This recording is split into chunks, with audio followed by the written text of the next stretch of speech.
Assalamualaikum warahmatullahi wabarakatuh. Nama saya Nona Jahani binti Idris, bernombor matrik 2020834062. Jadi, saya akan membentangkan pengenalan tentang cabaran berita palsu dalam masyarakat digital dan penyelesaiannya menurut perspektif etika dari pelbagai peradaban. Seperti yang kita ketahui, masalah penyebaran berita palsu bukanlah suatu masalah yang perlu dipandang secara remeh, kerana ia boleh mendatangkan kesan negatif terhadap individu, keluarga, masyarakat dan juga negara. Selain itu, ia boleh menjadi suatu masalah yang besar apabila terdapat segelintir individu tertentu yang menyebarkan untuk tujuan yang tidak sepatutnya dan seterusnya mengakibatkan sebilangan besar kelompok mempercayai berita-berita palsu tanpa banyak menyoal. Lebih mengecewakan lagi apabila masyarakat tidak mengambil peduli dan tidak berminat untuk menyemak terlebih dahulu kesahihan sesebuah berita sebelum ia disebarkan. Bertitik tertolak daripada hal ini, kehidupan manusia kini tidak lagi asing bergantung dalam menggunakan teknologi, kerana kehidupan semakin moden ini telah membangunkan teknologi yang semakin pesat. Pelbagai informasi dan maklumat dapat diberikan secara menyeluruh dan terperinci di atas talian tanpa harus berdepan-depan dengan individu. Kewujudan aplikasi seperti Facebook, Twitter, Instagram dan lain-lain aplikasi baharu telah membenarkan semua pengguna dapat mengakses maklumat dengan cepat tanpa mengirai umur. Kini, melalui internet, peranan media semakin mudah namun semakin mencabar. Justru itu, masyarakat harus berhati-hati kerana ada berita palsu direka khas semata-mata untuk menarik perhatian netizen dan direka untuk menarik perhatian netizen. Selain itu, seterusnya ia akan menimbulkan isu hangat ataupun trending. Situasi ini amat membahayakan kerana ada berita palsu bertujuan untuk mewujudkan kebencian dan provokasi dalam kalangan masyarakat yang terdiri daripada berbilang bangsa di negara ini. Keadaan ini sangat membimbangkan kerana negara kita mungkin akan dipandang rendah dan tidak lagi dihormati di mata dunia. Akibatnya rakyatnya akan menanggung kerugian. Oleh itu, kajian ini bertujuan untuk mencapai objektif berikut. Yang pertama ialah, kajian ini dilakukan bertujuan untuk mencari penyelesaian berita palsu dalam kalangan masyarakat. Yang kedua adalah, kajian ini dilakukan untuk menganalisa cabaran berita palsu dalam masyarakat digital. Yang ketiga adalah, kajian ini dilakukan untuk mendidik masyarakat supaya menerapkan nilai-nilai etika dan sahsiah dalam diri. Sekian itu sahaja daripada saya. Terima kasih. Assalamualaikum warahmatullahi wabarakatuh. Saya Nura Ain binti Ahmad Fazil dan saya ingin menghuraikan cabaran penyebaran berita palsu dalam masyarakat digital. Sedia yang anda lihat di slide ini menunjukkan cabaran utama dalam penyebaran berita palsu di mana pertumbuhan blog ataupun laman sesawan di negara kita maupun luar negara. Blog telah mula menarik minat rakyat Malaysia pada tahun 1998 yang pada ketika itu para penulis blog rancak menulis berkenaan hal-hal politik dan isu semasa. Kini mereka bukan sahaja mengupas perkara berkaitan politik dan isu semasa, malah mereka menggunakan landasan ini dalam memperoleh keuntungan. Blogger yang tidak bertanggungjawab akan mengaut keuntungan dengan menyiarkan berita sensasi atau berita yang tidak sahih. Blogger akan menyiarkan berita sensasi tentang sesuatu isu sehingga menimbulkan rasa ingin tahu yang kuat. Si pembaca akan mula melayari laman web tersebut untuk mengetahui perkara yang lebih lanjut, walaupun kesahihannya tidak diketahui.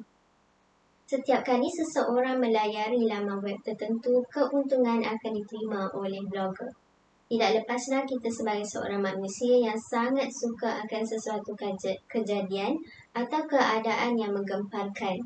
Blogger juga boleh mengaut keuntungan dengan menjadi blog pemerhati bagi orang kebesaran. Mereka ini bertugas sebagai pengkritik ataupun membongkarkan rahsia kepimpinan seseorang pemimpin dengan menyiarkan berita palsu tentang penyalahgunaan kuasa, rasuah dan sebagainya. Seterusnya, cabaran lain ialah golongan tua yang menjadi majoriti dalam penyebaran berita palsu. Salah satu sebab mereka ini dikaitkan dengan penyebaran berita palsu ialah faktor umur mereka. Kajian telah dijalankan di Makedonia apabila datangnya musim pilihan raya, di mana golongan ini akan lebih banyak berkongsi artikel berita palsu tentang sesuatu kepimpinan yang mereka tidak sukai. Penemuan ini dikongsi oleh data demografi di Makedonia. Jika di Malaysia ketika ini pandemik COVID-19 sedang melanda, salah faham tentang vaksin menjadi isu hangat dalam penyebaran berita palsu yang didalangi oleh anti-vaksin dan disebarkan oleh golongan tua. Dapat kita lihat statistik pemberian vaksin, ramai lagi golongan tua yang tidak menerima vaksin yang disebabkan oleh salah faham ditimbulkan. Mengapa mereka mudah untuk menyebarkan sesuatu berita kerana turunnya kognitif umum di mana proses mental mereka untuk mentafsir, mempelajari dan memahami merosot. Apabila mereka membaca sesuatu berita, mereka cenderung untuk mengingatinya dalam tempoh yang lama. Lama-kelamaan, mereka akan menganggap sesuatu yang mereka baca adalah benar. Ketika itu, mereka mula membuat keputusan menggunakan perasaan dan bukan pemikiran. Jadi faktor inilah yang menyebabkan penyebaran berita palsu dalam golongan tua sangat tinggi. Assalamualaikum, saya Nurul Izzah binti Muhammad Zukri dan saya akan mengulaskan mengenai cabaran berita palsu dalam masyarakat digital. Antara cabaran yang perlu dihadapi ialah kewujudan kemudahan media sosial dan capaian internet tanpa batasan. Tidak dinafikan, sememangnya media sosial sangat penting, lebih-lebih lagi pada zaman era moden. Tujuan utama penciptaan media sosial ialah sebagai medium untuk menyebarkan berita-berita yang sahih kepada masyarakat dengan lebih cepat dan efektif. Namun, keadaan sekarang sangat bertentangan di mana media sosial dijadikan platform utama untuk menyebarkan berita-berita palsu yang tidak sahih, di mana berita-berita palsu ini mengandungi unsur penipuan, mengapi-apikan sentimen perkauman dan memfitnah seseorang untuk menjatuhkan maruah. Ini disokong pula dengan capaian internet tanpa batasan yang boleh diakses oleh semua golongan masyarakat tidak mengira usia. Saya pasti kita pernah mendengar perkataan retweet, share, forward, di mana setting ini memudahkan seseorang untuk berkongsi maklumat kepada umum walaupun diragui kesahihannya. Peristiwa yang boleh dikaitkan ialah ketika penularan awal COVID-19 di dunia, Iran telah mencatatkan kematian sebanyak 700 akibat meminum bahan kimia terlarang yang beracun iaitu methanol.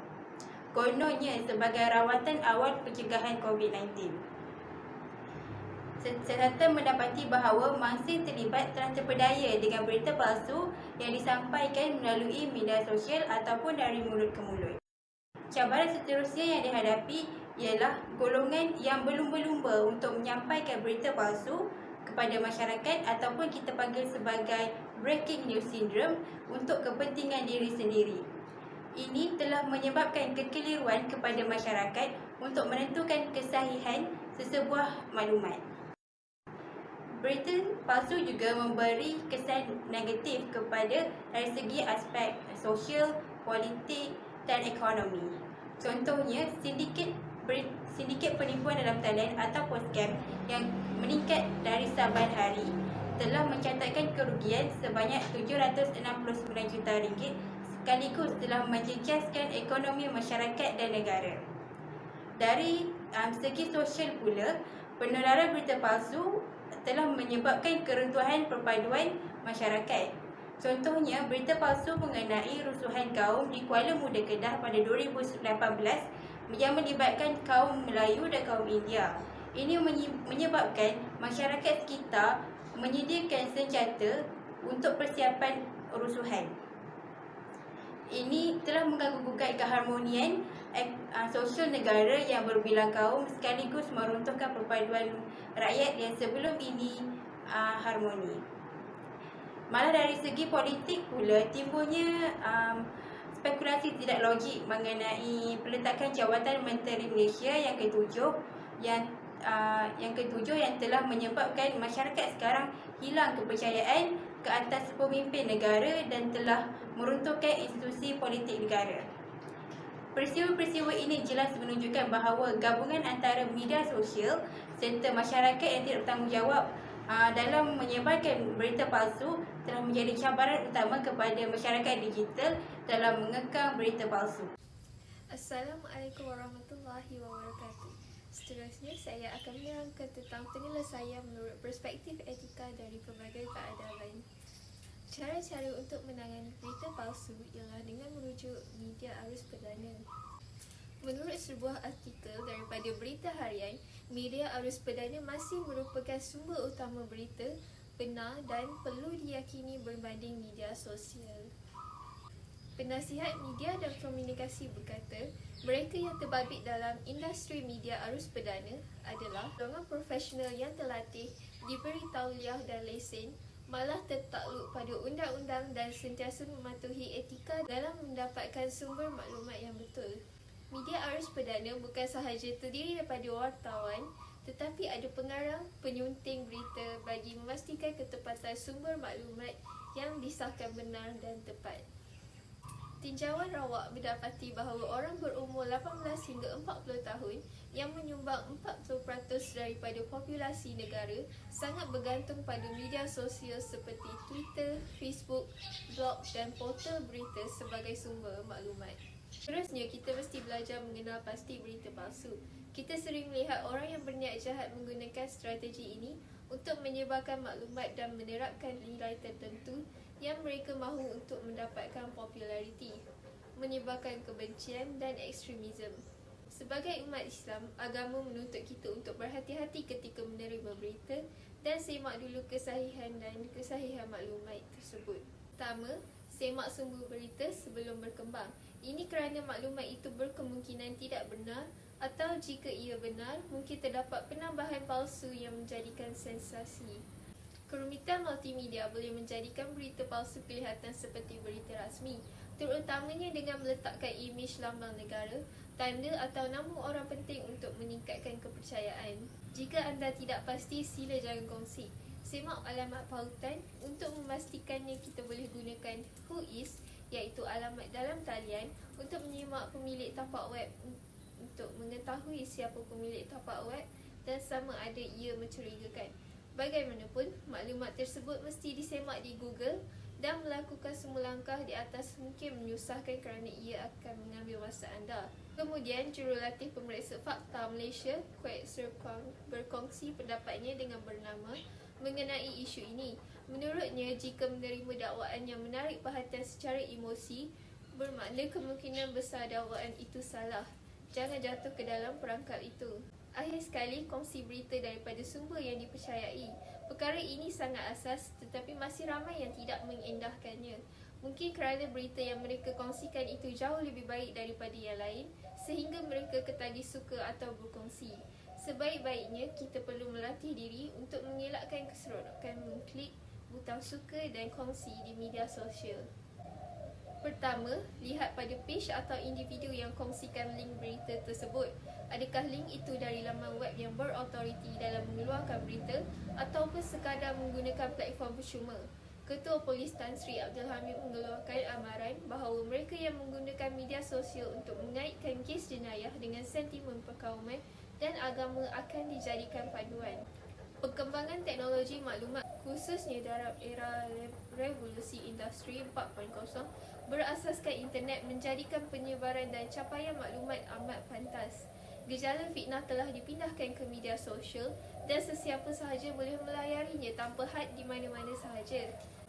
Sewajarnya apabila kita mempercayai setiap perkataan yang diucapkan, bahkan perbuatan yang dilakukan secara rahsia akan dijelaskan di hadapan Allah SWT. Sebaik-baiknya jangan sebarkan isu dan perkara yang menular. Jadilah penerima maklumat yang bijak dan sebarkan jika ia membawa manfaat, bukannya kemudaratan. Sekian, terima kasih. Assalamualaikum warahmatullahi taala wabarakatuh. Nama saya Nur Syazara Tasha binti Nur Hisham dan saya akan mengulas tentang penyelesaian menurut perspektif etika dari sudut peradaban Islam. Di dalam agama Islam, terdapat individu yang dikenali sebagai pendakwah. Pendakwah merupakan individu yang menyampaikan risalah Islam kepada seluruh masyarakat tanpa mengira pendidikan, pangkat, status maupun jantina.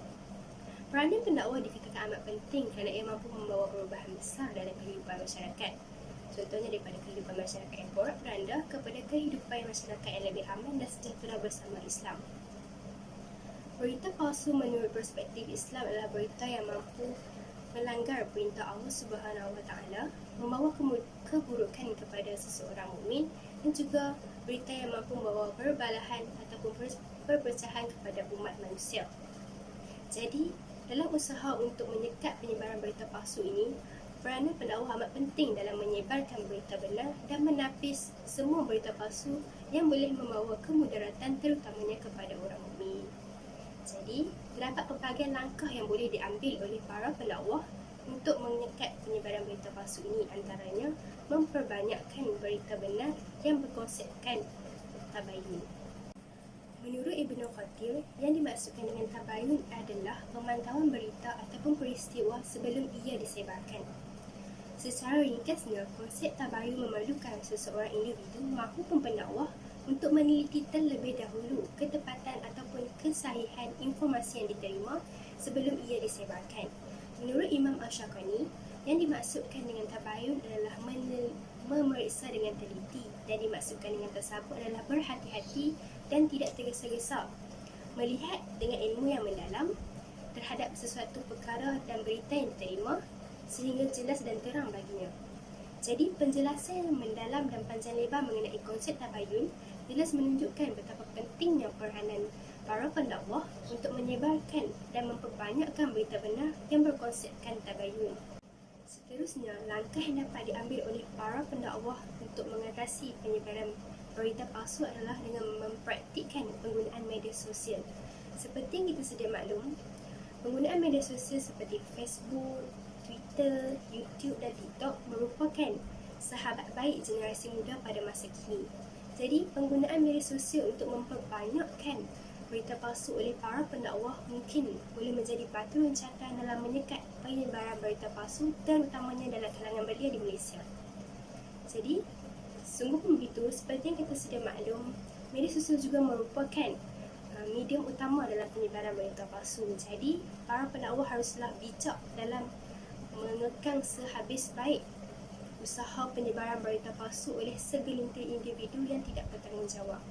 Jadi, jika penggunaan media sosial ini tidak dapat dipraktikkan dengan sebaik mungkin oleh para pendakwah, berkemungkinan besar dakwah Islam maupun berita benar tidak dapat tersebar luas ke setiap lapisan masyarakat. Akhir sekali, langkah yang dapat diambil oleh para pendakwah untuk mengatasi masalah penyebaran berita palsu adalah dengan memperjelaskan berita tidak benar maupun berita sia-sia.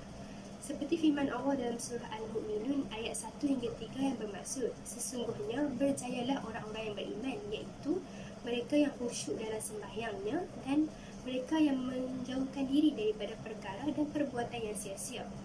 Pendakwah mestilah menjelaskan kepada para pembaca tentang berita palsu yang tersebar luas, mengapa berita tersebut dikategorikan sebagai berita palsu maupun berita sia-sia.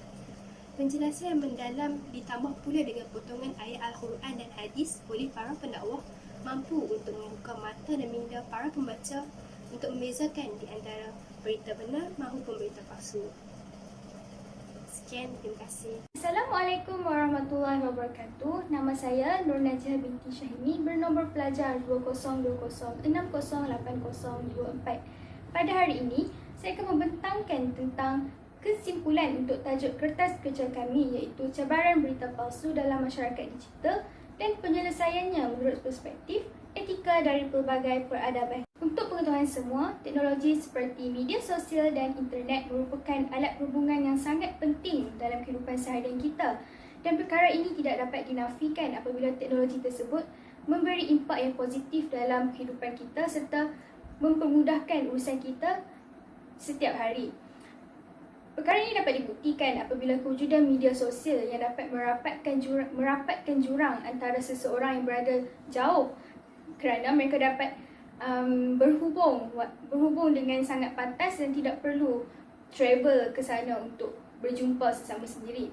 Di situ dapat buktikan media sosial merupakan perkara memberi impak yang sangat positif dari kita. Namun, teknologi tersebut turut memberi impak yang negatif tanpa kita sedari. Dan salah satunya ialah penyebaran berita palsu dengan sangat meluas. Perkara ini seringkali terjadi kerana sikap pengguna media sosial seperti di platform Facebook, Instagram dan Twitter yang gairah sangat dalam menyebarkan berita tanpa usul periksa.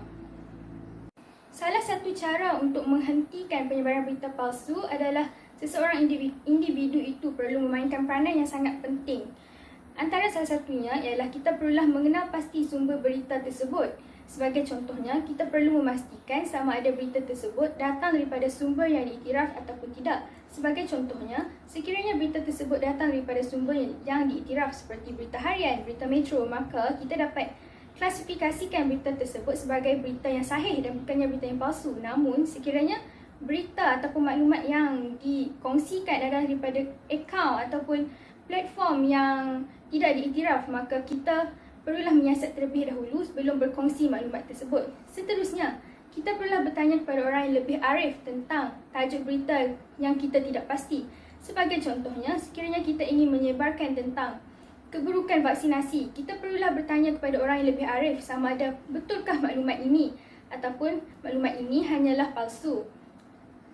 Hal ini demikian kerana kita tidak mahu meracuni fikiran anak-anak muda lain dalam menggunakan media sosial kerana pengguna media sosial terdiri daripada pelbagai lapisan umur dan masyarakat.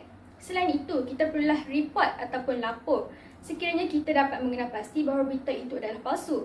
Hal ini sangatlah penting dan kerana dengan mereport ataupun lapor berita tersebut, kita tidak menyebarkan berita tersebut kepada orang lain.